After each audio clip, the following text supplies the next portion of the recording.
Good afternoon, everyone, and welcome to the third installment of WPI's webinar series, Pop Places 1958 to 1966, sorry. I'm Hava Frobes-Cross, project manager of the Tom Wesselmann Digital Corpus and Catalog Raisonné, and I want to thank you all for joining us this afternoon. Each talk in Pop Places highlights specific sites central to the development of pop in New York City and around the world. From galleries, museums, and studios to neighborhoods and nightclubs, these sites were socially, intellectually, and aesthetically integral to the development of pop art.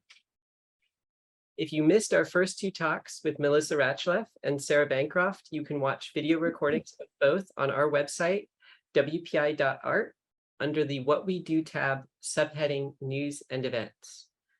This is also where you can register for the remaining talks by Roberta Bernstein and Jessica Beck on October 11th and October 18th, respectively. We would also like to invite you to browse the WPI's own digital archive of Tom Wesselmann's papers. This archive contains material relevant to many of the topics discussed throughout this series, and of course contains a wealth of sources directly related to the topic of today's talk. It is now my pleasure to introduce our featured speaker, curator and art historian, Susan Davidson. Her talk today is titled Two Men from Cincinnati, Tom Wesselmann's 1962 debut at the Green Gallery. Susan is an authority in the fields of surrealism, abstract expressionism, and pop art with an expertise in the art of Robert Rauschenberg. She has worked as a curator at the Menil Collection, Houston, and the Solomon R. Guggenheim Museum, New York, and its constellation of museums. In 2018, Susan established her eponymous firm that produces curatorial projects for international museums and galleries, works with artists' foundations on building legacy, and provides collection management services for private collectors. Her current curatorial projects include a monograph on Tom Wesselmann's Great American Nudes and a Robert Motherwell retrospective. After her talk, I will come back for a Q&A with Susan, and we invite you all to submit questions to the Q&A box at any time. So with that, I'll hand it over to you, Susan. Thank you, Hava. I'm so happy to see you today. Let me share my screen, and then we'll get started. 2 seconds, folks. So I'm sorry that I've got a little flustered, but let's go. I'm delighted to share with our audience today the research I've undertaken on Tom Wesselmann's Great American Nudes, and in particular, the reception of his first exhibition at the Green Gallery in 1962. This show was actually the second presentation of the works in the series, the first being at the Tanninger Gallery the previous year, but this one would have greater significance for the artist. Before I begin, however, I'd like to thank the Tom Wesselmann Estate and their galleries, Gagosian and Almin Reich, for inviting me to undertake the monograph I am preparing in conjunction with the Wesselmann's digital corpus on the artist. Although I'd been an admirer of Wesselmann's work for many years, we began this collaboration in 2020, just before the pandemic began. The first year of lockdown allowed me to conduct a great deal of the research and to build a database that was essential for looking across the series at its types and styles and printed reproductions, not to mention comprehending the developments that took place over the course of the series. As the pandemic eased up a bit, I was able to tag along on examinations with Huffa and Claire, who were undertaking the digital corpus. These viewings greatly informed my understanding of the paintings and their complexity of execution. The material presented today is only a fraction of what comprises the 100 examples in the series that Wesselmann began in 1961 and concluded 8 years later in '69, although he fiddled with the last example until 1973. Before we delve into today's talk, allow me to set the stage. As a young man coming of age at the close of World War II in the suburbs of Cincinnati, Ohio, Tom Wesselmann liked to remind us that he knew nothing of art or artist. His youthful aspiration was to own a sporting goods store that would fulfill his love of fishing. In 1952, at the age of 21, Wesselmann was conscripted into the Army. bored, and as a way to pass the time, he applied his wry sense of humor to drawing cartoons that poked fun at Army life. Upon release, like many young men at the time leaving the armed services, Wesselmann took advantage of the GI Bill to complete his Bachelor of Arts degree in psychology at the University of Cincinnati. He also enrolled in evening classes at the city's art academy with the intention of becoming a cartoonist. His confidence in this decision soared when he sold a number of cartoons to national magazines, convincing him that he was set for life. Without much purpose other than conquering the cartoon market, Wesselmann followed his teacher's recommendation to enroll in Cooper Union in New York's Greenwich Village, starting there in the fall of 1956.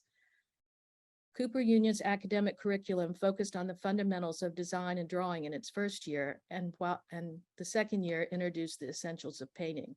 This exposure to a classical training strengthened Wesselmann's yearning to become a visual artist. Despite the changing tide of abstract expressionism, Wesselmann set an extremely high bar for himself in wanting to emulate the work of William de Kooning. However, he quickly reckoned that he could neither achieve nor come close to matching de Kooning's art. Thus, he took the lessons of looking at the elder's work and applied them to a series of small collages that depicted either unidentified female visages or nudes. The playfulness of these early collages, executed between 1959 and 60, may be considered artistic remnants of his initial devotion to cartooning. Most importantly, these small collages represent a blueprint for Wesselmann's entire oeuvre that unfolds in various series through different materials and in material formats across the arc of his 45-year career. It is not just the subject matter that is determined in these delightfully folksy artworks, but also compositional devices and motifs. The format, whether square, rectangular, or rotondo, was advanced at this early stage too. Moreover, Wesselmann's reliance on the tenets of art history as seen through the lens of still lifes, nudes, and interiors, all of which become their own major series in the 1960s, are also in evidence. Even the method of application, collage, is how Wesselmann crafted his artworks at least through the mid-1960s when he began to experiment with more modern materials. As downtown artists, Wesselmann and his girlfriend, later wife, Claire Selly, occasionally participated in early happenings. One such event was Oldenburg's Circus, staged in late February of 1961 at the short-lived Rubin Gallery on 4th Avenue. One of the actors in that production was Henry Geldseller, a 25-year-old recently hired curatorial assistant at the city's staid Metropolitan Museum of Art. Geldseller was a Belgian-born, Yale-educated art historian who, despite his uptown day job, spent his evenings downtown among artists, ensuring that he could recognize a movement literally before it fully happens. Curious about the quiet Midwesterner, Geldseller soon paid a visit to Wesselmann's Bleecker Street studio. Even at this nascent stage of his career, Geldseller was an art world conoscente. As the newest cultural agent on the scene with extremely Catholic taste, he was by nature a connector, bringing together artists, collectors, and dealers in pursuit of the greater good of contemporary art. One of Geldseller's amusing anecdotes sets the tone for my talk today, demonstrating just how widespread the pop art movement had become when he was having an air conditioning installed in his apartment, and an Andy Warhol painting was leaning against a wall. "What's that, pop art?" the air conditioning man asked. Wesselmann always credited the bespectacled, adolescent-looking Geldseller as the person who discovered him, an effervescent, rotund figure with an unflagging enthusiasm about all that was percolating in the New York art world, found it hard for Geldseller to keep silent about what he saw in Wesselmann's studio. Dealer Ivan Karp, an associate director at the Uptown Leo Castelli Gallery, one of the first powerhouses to promote pop art in addition to the Green Gallery, was a dynamo at scouting fresh talent. Nearly 10 years older than Geldseller, Karp was like-minded in his pursuit of the new, although their manners differed considerably. Beginning his professional career as an art critic for the Village Voice, Karp was a brash, cigar-smoking, Bronx-born, Brooklyn-raised raconteur who would play a sizable role in Wesselmann's rise. Karp brought Emily and Burton Tremaine, noteworthy collectors of European modernism and abstraction, to Wesselmann's apartment studio, an 8 by 10-foot room on the ground floor at 175 Bleecker Street between McDougal and Thompson, that he lived in lived and worked in from the summer after his Cooper Union graduation in 1959 until January of 1963. This tiny room was the cauldron for Wesselmann's full-fledged arrival as an artist. Mrs. Tremaine was taken with the wonderfully vulgar, jazzy, free, and crazy New York that she identified Wesselmann's work with, and along with her husband, was eager to add the artist to their existing holdings of nascent pop artists such as Jim Dine, Lichtenstein, Klaus Oldenburg, and Rosenquist. Wesselmann recalled, "They asked me prices. It had never occurred to me to sell. They kept asking me how much for this little piece. I'd say $800. How much for this piece, one that was larger, and I'd say $600. Wesselmann's pricing was fancifully based on how much he personally liked the works they were inquiring about. But Karp quickly explained that was not how values were determined. Once Wesselmann cottoned on, the Tremaines agreed to pay $600 for Great American Nude, which you see on your screen, a significant sum for an artist without a proven record of either exhibitions, sales, or reviews. Wesselmann rejoiced. Ivan produced the first money. I was so excited. I could support myself. It was really very exciting to be able to stay home and paint all the time. After joining, often joining Geldzahler and Karp on their scouting trips was the half-Chinese, bookish Richard Dick Bellamy, who also hailed from Cincinnati. Bellamy and Karp had been co-directors at the cooperative Hansa Gallery in 1956, and by 1960 had become friendly competitors when Bellamy opened the Green Gallery 20 blocks south of Castelli. Although both galleries played a significant role in furthering the new art, their galleries, not to mention their individual style, were entirely different. Nonetheless, the two were close friends, and together with Geldzahler, who was the oil that kept the art machine turning, they made a committed, if not commanding, trio. An energetic and erudite curator, a brash hustler, and Bellamy, the quiet one. Would be hard to identify, however, any one of the three as having the better eye for the fresh, bold, and good art that they were all seeking. Karp brought Bellamy to Wesselmann's Bleecker Street studio sometime in the early fall of 1961, ahead of the artist Tanninger's show. Bellamy was a few years older than Wesselmann, and though they hailed from the same city, had not previously met. The artist noticed that the dealer had the most unusual style, quite different from either Karp's bravura or Geldzahler's unrestrained enthusiasm. Bellamy rarely talked when visiting an artist's studio. He'd just lie on the floor, casually look around, wouldn't look at the paintings, and soak up the whole place, including the paintings. Wesselmann recalled, I don't remember him expressing direct excitement about any particular work, but you knew he appreciated them in some way. According to Wesselmann, Bellamy was intrigued, but not committal. He took my work up to the gallery. He wanted to spend time with it and get reaction. From Wesselmann's point of view, Bellamy was not moving fast enough. However, Wesselmann's impression were mistakenly foiled by Bellamy's nonchalant approach. In fact, Bellamy went to work right away on the artist's behalf, reaching out to collectors and museums to gauge their interest. Joseph Hirschhorn, the Latvian-born financier who amassed great wealth in gold and uranium and ultimately donated his art collection to the nation, was among the earliest Green Gallery buyers of Wesselmann's paintings. He first encountered the pictures on consignment when visiting Rosenquist's 1962 exhibition at the gallery. Intrigued, he returned in March with his checkbook, acquiring Great American Nude 3 and Great American Nude 4 for $500 apiece. The image at the bottom of your screen shows the physical restrictions of Wesselmann's apartment/studio, which seriously begged storage considerations. Great American Nude 4 leans here against the entrance wall of what is considered to be his living quarters, and two paintings, which are Great American Nude 3 and Great American Nude 5, you see stacked against the adjacent wall leading into his bedroom.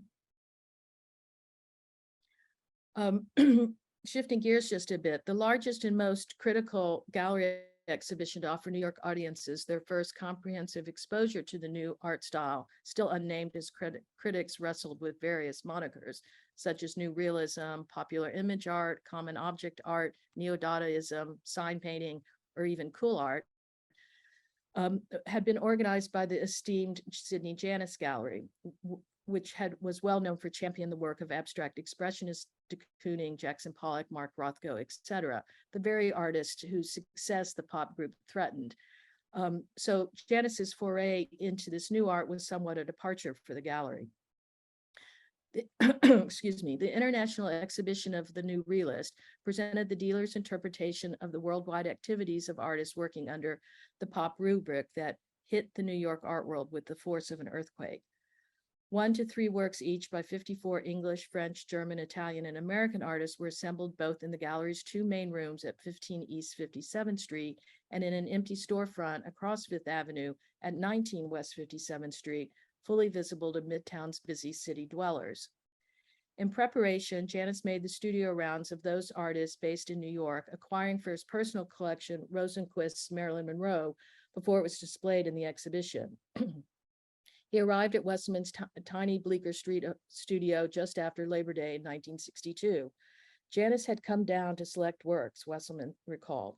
This is the guy I used to peek at in his office when he had de Kooning and Klein shows. So here he was in my studio responding favorably. The dealer selected the recently finished Great American 35, the first assemblage painting in the series, and one he believed related well to the French artists he planned to include. Rather than deliberating between Still Life 17 and Still Life 19, both of which you see on the screen, Janis took both. Each sold during the run of the exhibition. Chicago mail order tycoon Morton G. Newman purchased Still Life 17, and the Tremaines, who were fast becoming Wesselmann's most significant collectors, ultimately owning 7 major paintings, acquired Still Life 19. After discounts extended to the buyers, Janis and Bellamy, who was now Wesselmann's official dealer, split the 1/3 commission. Wesselmann had been hesitated about participating. I feared being lumped in with all these other guys. I really didn't know what to do, but I decided, oh, the hell with it. I'll let fate take care of itself. And that it did. The Green, excuse me, let me just have a sip of water. The Green Gallery opened in the fall of 1960 with Bellamy, who was highly literate and had expansive taste when it came to looking at and choosing art, and choosing which artists to exhibit. He was interested in innovations and new things, and as one friend recalled, Dick was quirky. He just loved what he loved. That stance occasionally made things difficult between Bellamy and his financial backer, Robert C. Scull. Karp had played matchmaker between the two. Scull, a flamboyant and passionate art collector, was an industrial designer until 1958, when he inherited shares of his father-in-law's taxi business. An avid art enthusiast from childhood, Scull was late to the collecting game for abstract expressionism and had no intention of missing out on the newfangled art. His plan was that if he financially backed a gallery, he would get ahead of the curve by having entree while simultaneously receiving the best price before an artist's market rose. It was a gamble, but one Scull was willing to take. He was after aggressive art that was fresh to the market. The emergent pop style gave him the edge he was on the hunt for, and in the course of it made him not only a rich man, but a mover and shaker among the growing number of collectors passionate about the new art, even landing him on the pages of Time magazine for all Americans to meet him. Bellamy, on the other hand, was almost zen-like in his business dealings. He did not fit the mold of an art dealer, rarely engaged with the financial responsibilities of operating a commercial venture. Rather, he fancied himself an artist and his gallery his studio. If the 3 scouts were an odd group, Scull and Bellamy were an even stranger pair. Green Gallery opened with an exhibition of Marc Desoureau's sculptures. In its 5 years of operation, it offered perhaps the most eclectic program of any gallery in the city. It occupied a post-war brownstone at 15 West 57th Street, whose rickety elevator transported no more than 3 people at a time to its top floor. Its doors opened directly into the gallery on the east side, which was divided into 2 rooms. The main and largest room had 2 windows facing south. The back room was considerably smaller and served not only as storage and Bellamy's office, but as an artist hangout. Wooden floors and track lighting gave the space a modern feel. The first 18 months of the gallery's operation had seen paltry sales, given Bellamy's backer pause as to his investment. That all changed at the start of 1962 with Rosenquist's exhibition, which sold out well before the public arrived. For the next 2 years, Bellamy and his pop artist experienced an explosion of interest that was hard to keep up with demand. Rosenquist, Oldenburg, and Wesselmann became the bread and butter for the gallery, while those green gallery artists such as Donald Judd, Robert Morris, and DeSuvro struggled. And you see here just a kind of amalgamation of the two types of activity that the gallery represented. Just short of 2 weeks after the new realist exhibition upended the New York art world, and only 2 buildings west from that location's ancillary view, Wesselmann's debut occurred at the Green Gallery. The buildup for the artist had been intense, almost nerve-wracking. He was acutely aware of the buzz surrounding the sellout results of both Rosenquist and Lichtenstein's first exhibitions that had overlapped at Green and Castelli galleries earlier that year. It may have been one of the reasons he labored so diligently on both the Great American Nude and still life paintings in a frenzy of activity in the months leading up to his exhibition. Although Bellamy had represented Wesselmann from the start of the year and was making important connections and sales, Wesselmann intuitively knew that an exhibition was the only event that would push his career forward. Fortunately, his ambition and drive turned out to be not only life-altering, but one with a significant payout, literally. His girlfriend designed the mailer, which you see on your screen, that also served as the invitation to the opening held from 5 to 7 p.m. on Tuesday, November 13th, 1962. As you see 33 thumbnail images of the 47 full-scale paintings Wesselmann executed in 1962 are reproduced randomly in black and white, set within a square box that floated in the center of an oversized sheet that required a fourfold to fit in the mailbox. The artist's surname appeared at the bottom of the sheet in a bold red typeface. Curiously, Wesselmann appears as a cutout miniature of himself standing amidst his artwork, dressed in his standard khaki work uniform, arms confidently crossed over his chest, flaunting a wry smile on his face. Those receiving the mailer might have interpreted his inclusion proudly surrounded in a field of his own art as braggadocious, but the artist was only displaying his naive enthusiasm for his artwork, if not, more subtly, poking fun at an artist's job, his cartoon humor never too far afield. The gallery's floor plan was considerably larger than his previous show, which permitted Wesselmann to display 19 works in an equal number of Great American Nude and still life paintings, 2 series that were occupying him throughout 1962. They chose to exhibit them, to mix the 2 series so that visitors could view them, the similarities and differences between them. And here I show you just a flat floor plan of the installation itself. But I'm now going to turn toward some actual installation shots of the day. I think all taken by Jerry Goodman, who was a friend and scientist of Wesselmann's. Upon exiting from the elevator, one's eye immediately encountered Great American Nude 39 on a low pedestal, a necessary support to accommodate the actual television embedded in the painting. And this was set on the south wall against the windows facing 57th Street. To its immediate right hung the oval Great American Nude 30. Together, they offered a powerful juxtaposition that not only displayed Wesselmann's variety of form, a robust brunette nude lying on her stomach versus a highly arched linear blonde nude, but more importantly, the advancements in his art since the previous year. On the gallery's east side stood a freestanding wall perpendicular to the elevator that extended into the space approximately 8 feet, dividing that side of the gallery in half. Still Life 21 was installed on the south face of this wall, and as visitors entered the gallery, they first heard wine pouring into a glass without necessarily understanding that it emanated from the painting. This was Wesselmann's first incorporation of recorded sound in his work. Also seen in this upper picture are Still Life 18, Still Life 12, and on the back wall, Still Life 24. The assemblage painting, Still Life 20, which you see on the bottom of the screen, hung on the wall's north face. This work was a recreation of his girlfriend's combined bathroom kitchen sink and featured a carpeted sink back of rounded wood with real tap fixtures and a soap dish and a fully dimensional and operating built-in medicine cabinet whose doors could open and shut, offering what Wesselmann acknowledged was 2 visual phases of one work.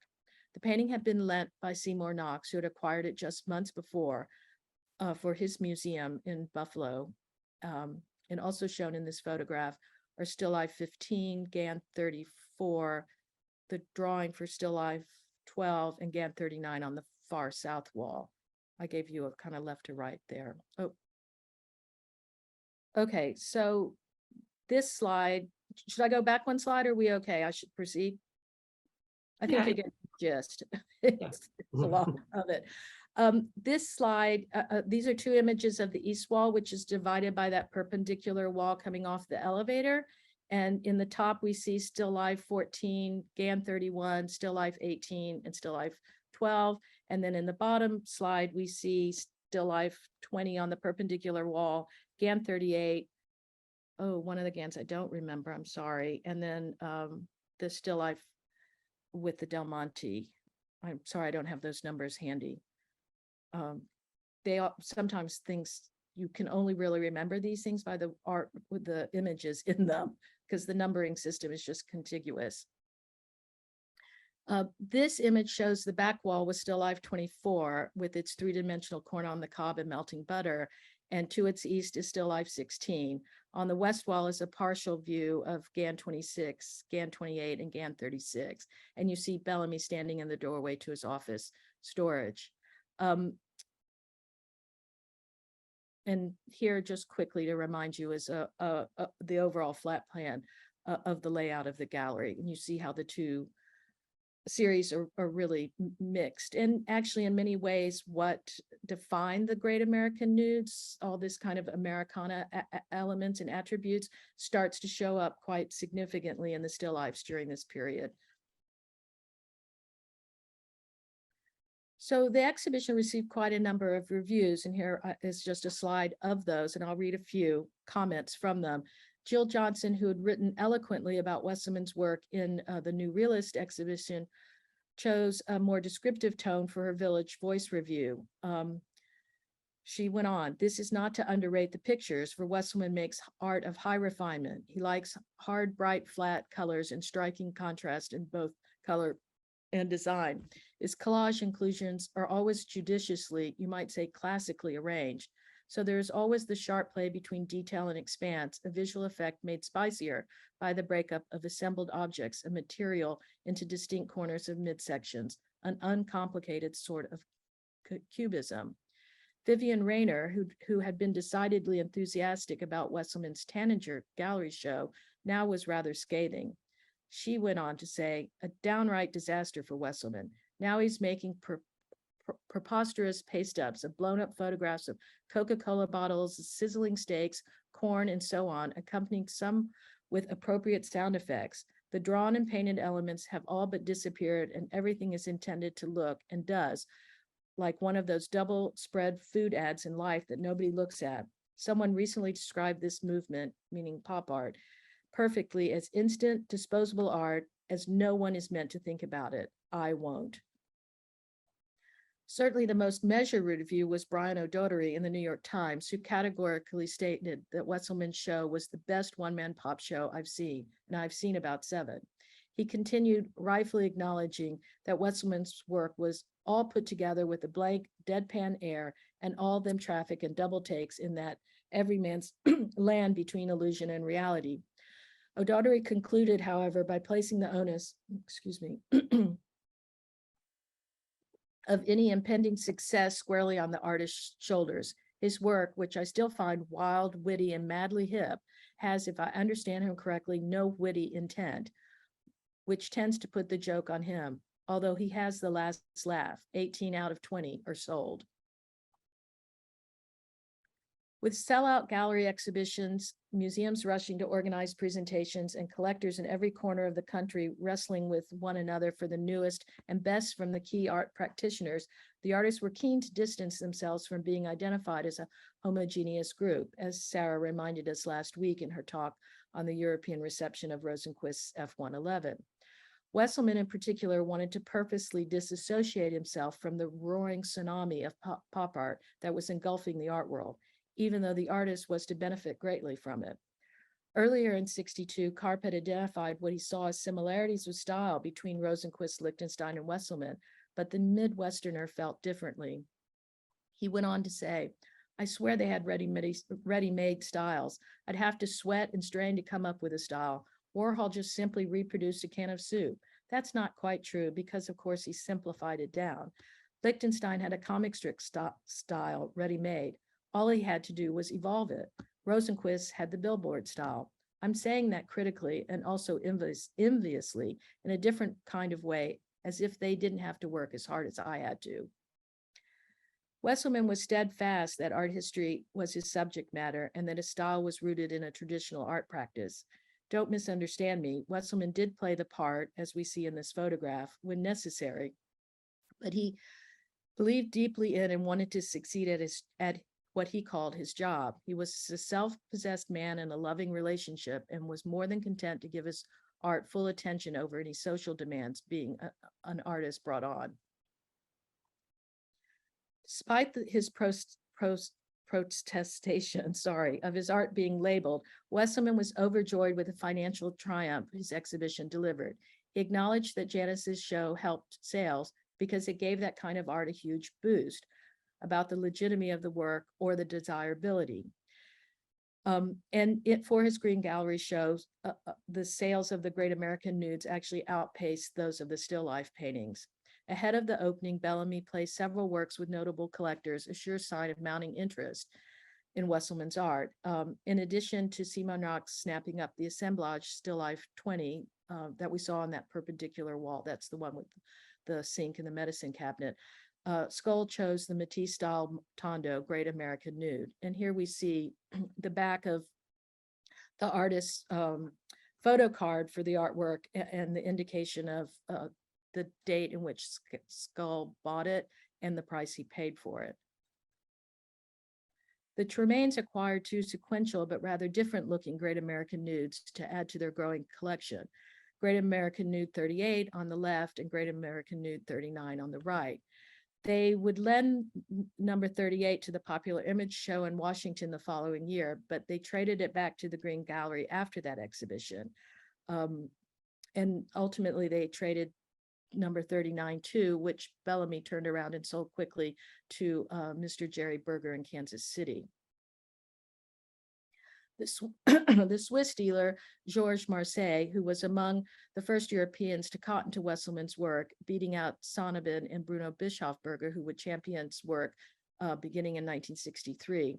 In a three-work deal, she acquired Great American Nude 28, number 31, and number 40. Her confidence in the work was prophetic. By now, your one-man show is open and you are seeing that what I told you was going to happen has happened. As soon as the opening crowd thinned out, Bellamy sold the remaining works in record speed during the 2.5 weeks the exhibition was on view. Civil rights activist and real estate developer J. Daniel Weitzman acquired Great American Nude 34. And here we see the inventory, the Green Gallery inventory card indicating the sales date and price. Charles and Susan Buckwalter, who were pioneering collectors based in Kansas City, she, in fact, was a member of MoMA's International Council and a cousin of the curator William Seitz, could not decide which series they preferred. They were enamored with Great American Nude 36, but after living with the painting for a few months, despite the female figure being clothed, determined that Still Life 24, with its three-quarter round ear of corn, would have more resonance in the Corn Belt from which they hailed. I should also say that the figure in this Great American Nude is actually from a pinup poster that Wesselmann had acquired in Times Square depicting Madeline Castle, and he would go on to show her both clothed and nude in two different Great American Nudes. Also included here are just the inventory cards that note the first purchase and then the exchange from one to the other. And this, I gather, happened quite regularly as we, along with, or me, and WPI kind of tease out a lot of the provenances on these early works. The New York Blue Blood and former ambassador to Belgium, William Burden, opted for Great American Nude 27, a work that had not made it onto the front room's walls, meaning it was in the back room available on consignment. So whether works were in the front or the back room, they were flying off the wall. And Wesselmann later recalled that there was an outpouring of money. It just came roaring in. When we sold the show out, everything I did, we could sell. A couple of things we let go from the show, and I had to paint new pieces to take their place. It was like a machine. And here I show you the two replacement works, which are GAN 41 and GAN 42. The last two works he painted in the series in 1962, sold respectively to Leon Mnuchin, father of gallerist Robert Mnuchin, and the Dutch art dealer John Strip. They were each bought for $600 with 50% proceeds going to the artist.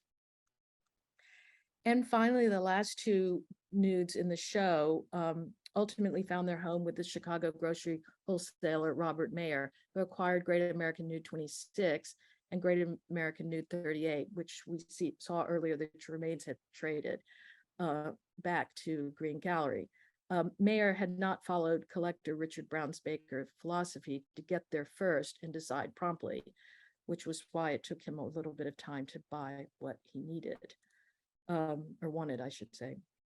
Oh, excuse me. So in conclusion, I'd say that Wesselmann's inclusion in the influential Janis exhibition, combined with his sellout debut at Green Gallery, bestowed upon him not only success, but the financial security he had been seeking, and ushered him into the pop art canon. His paintings, however, were unlike the work of his fellow pop artists. Although they all employed differing aspects of popular culture that championed post-war American consumerism, Wesselmann's art is best described, I like to say, as old-fashioned with a twist.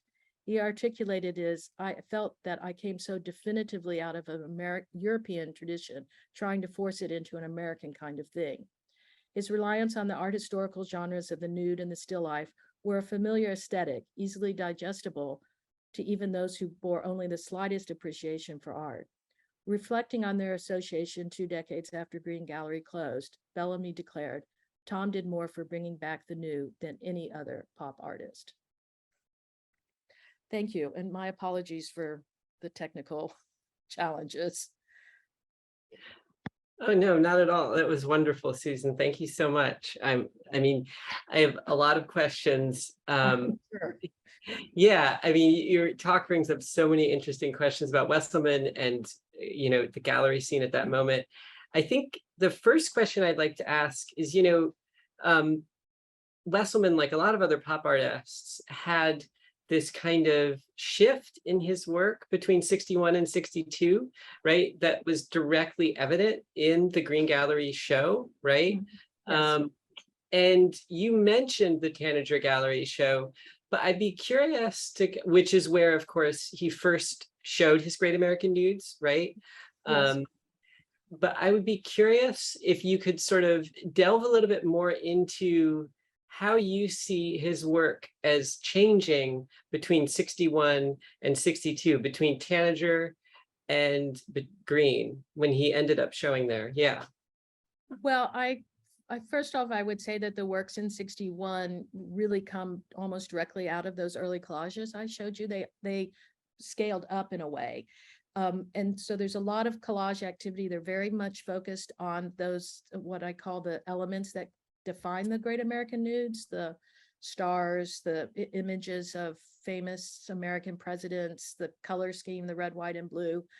And by 62, he takes a shift. He brings in the still lifes, and he also starts to bring out in a little bit more assemblage works, and he starts to work in sound. He introduces the television. He begins very subtly to start painting a lot more and less collaging. And by 1963, he's not collaging as much at all. He's fully painting. And some of that grew out of his lack of confidence about being a painter. He really struggled with that, which is why I think he started with collage in the first place, because it was just about cut, paste, slap, move around, and he had a great sense of composition with that. But as he matured as an artist, and that very much happens from 61 to 62 and then into 63 also, he moves much more into painting, full-on painting, as you and I have both seen when we've been doing examinations. It's really interesting. Yeah, absolutely. And in fact, as he gets increasingly confident in his painting, it continues to play more and more of a role, even from 63, 64, 65, right? It like he Yes. moves further to it. Just a quick note, maybe you could stop sharing your screen, Oh, just, okay, sure. yeah. And while you're doing that, also, I see we just had a question come in, but also anyone else, if you'd like to add a question, please do.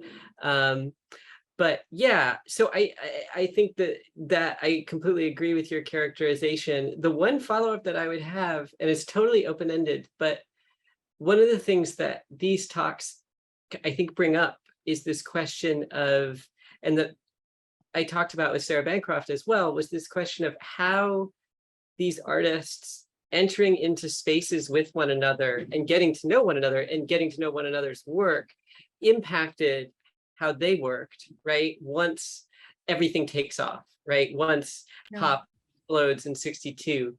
So do you see any way in which Wesselmann seems to be, in all of the ways that you're describing and the way his work changes, responding to that kind of greater awareness in that moment, either negatively or positive? I don't mean those in value sense. I mean, like, either by saying like, I'm not going to do these things, or these are things that I'm integrating that I'm seeing elsewhere. I'm just curious. Yeah.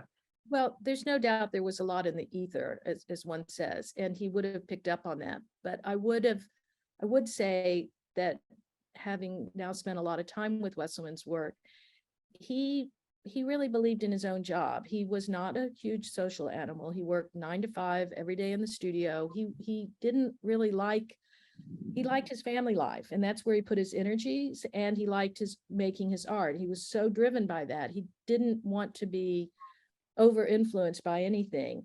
And yet there was so much going on in these early years that he couldn't not encounter it. And he and Claire would often spend Saturdays going to galleries, because that's when he gave himself just a little bit of a break from the studio.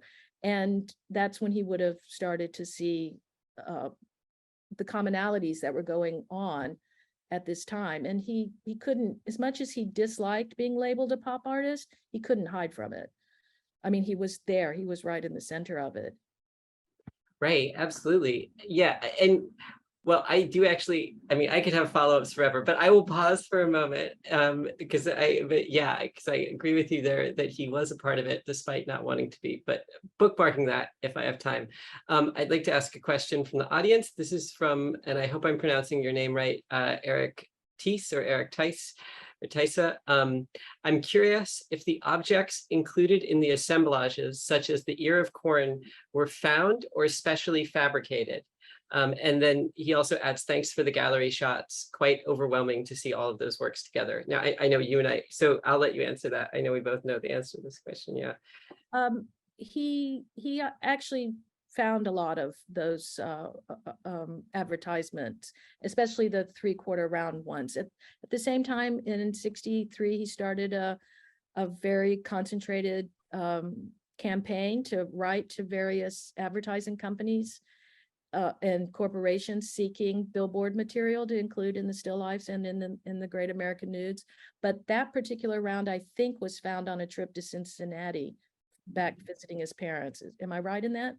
I think, okay, I'm trying to remember exactly where it is, but he tells this funny anecdote about having to like barter hard with, I think, a Coney Island. Coney Island, yes, you're right. Coney Right? Island, yes, corn cob or Corn corn. cob dealer. Yes, Yeah. that's right. And Yeah. no, thank you. You're absolutely right. I do have that quote. These all of the quotes come from Wesselmann's 1980 kind of autobiography called Slim Stealingworth, which really goes into great detail about his beginnings as an artist. Although it does go all the way up to about 1980 and how his work changes and such. It's an incredibly rich resource. Yeah, it really is. I actually, I totally agree with you. I think anyone that's interested in Wesselmann, I highly recommend seeking it out. It can be hard to find, but yeah, it's worth it. I got my copy from Australia. Oh, wow. Yeah. I have a comment, just a comment that from Mark Cohen, that in 1972, there was a show at Hofstra University about, oh no, there is a question too, about the Green Gallery that included artists' recorded reminiscences of the Green. Have you found those recordings? I haven't been able to. No, I have not found them, and I would love to find them. I mean, the two sources on Bellamy have been the Eric Paredes book, and then also the biography that Judith Stein wrote, and then a few other things from the time. But no, that would be great. I'll have to look into that. Yeah, same actually. Yeah. I also have a question from Sid Sachs asking, is there any evidence of interaction with Wesselmann and Strider, i.e. the three-dimensional foodstuffs? I think that is to say specifically around that interest in three-dimensional foodstuffs. Yeah. Well, it's interesting you bring up Marjorie Strider, and thank you for that. Now, Wesselmann was included in an exhibition that Glimcher, Castelli, and Karp did in 1963 called the First International Girly Show. And one of Wesselmann's assemblages, I think it's number 44, Great American Nude number 44, is seen next to Strider's three-dimensional triptych of a woman in a bathing suit. I'm sorry, I forget the title of it. And that's the first time that they are shown together. They go on to be more included in erotic exhibitions that come up throughout the later 60s. And in fact, the monograph that I'm preparing will include a more contemporary text on that moment and that focus, written by Rachel Middlemarch, kind of addressing Wesselmann's place within female representation. Yeah, I'm really excited for that Rachel Middleman essay. Yeah, so okay, with that, I guess I will actually then follow up on this question that I was going to ask, because I think we have space for it. You ended the talk with this line that really stuck with me, that Wesselmann was old-fashioned with a twist. And I think one of the things that you've talked about throughout is this kind of balance between, on the one hand, Wesselmann viewing himself as an exception and maybe perhaps being an exception in some way. And I apologize to everyone that I live near a hospital, so I get sirens all the time. I'm sorry. It's going to get worse before it gets better. I'm just going to put myself on mute for a second. Oh, well, I'm not hearing the siren. Oh, good. Okay, good. Okay. So the question that I had related to this exceptionalism related to Tom Wesselmann is like, a lot of the other artists, a lot of the other pop artists of the period were also interested in art historical tradition in certain ways, right? Like you could say the tradition of portraiture being extremely important to Warhol, for example, or all of the weird and interesting ways that Lichtenstein appropriates and integrates art history into his language.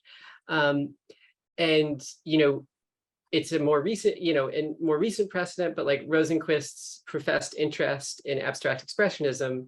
I'm curious, what is it? Is there a way in which Wesselmann's rootedness in art historical tradition is distinct or more committed than these other artists that makes his kind of relationship stand apart in some way?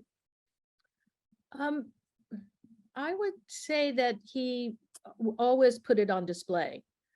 And it's very evident in the artworks. You see it when he brings in Grant Wood imagery in the view through the window, or Gilbert Stuart portraits of George Washington, or even in one of the Great American Nudes, there's a Jasper Johns American flag, a reproduction of Jasper Johns' 3 flags painting, which the Tremaines owned.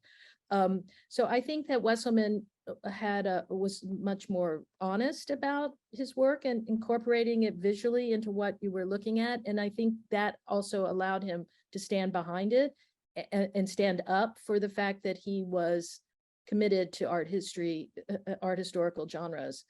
Does that answer your question?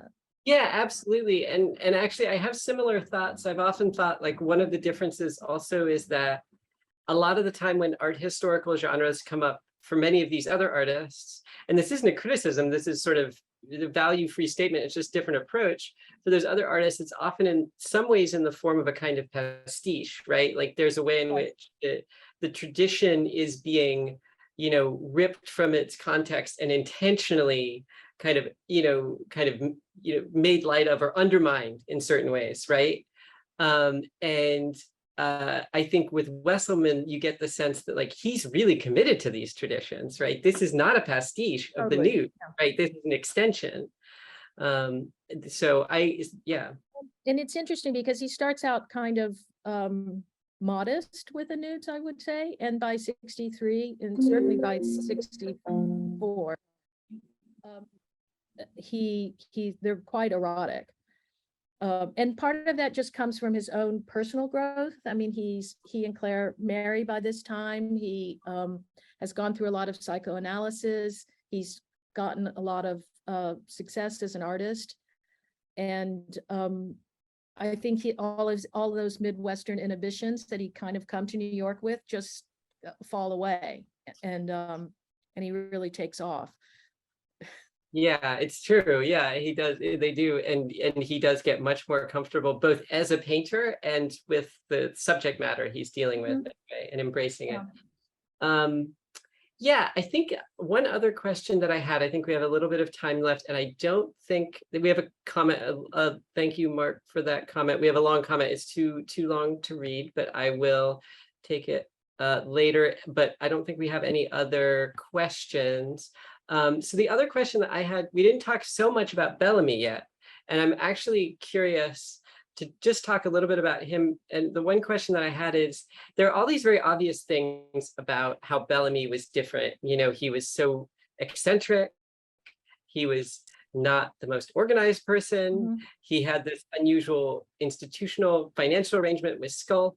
But if you had to talk about his own exceptionalism as a curator, like what stands out to you about the way that he approached the artists that he chose, the way that he exhibited them, compared to, Carp, Castelli, Eleanor Ward, the other, major figures of the era? Is there something distinct about Bellamy's approach in that regard? Gosh, I mean, I think they're all very committed to what their profession was. And they all had very different kind of personal styles.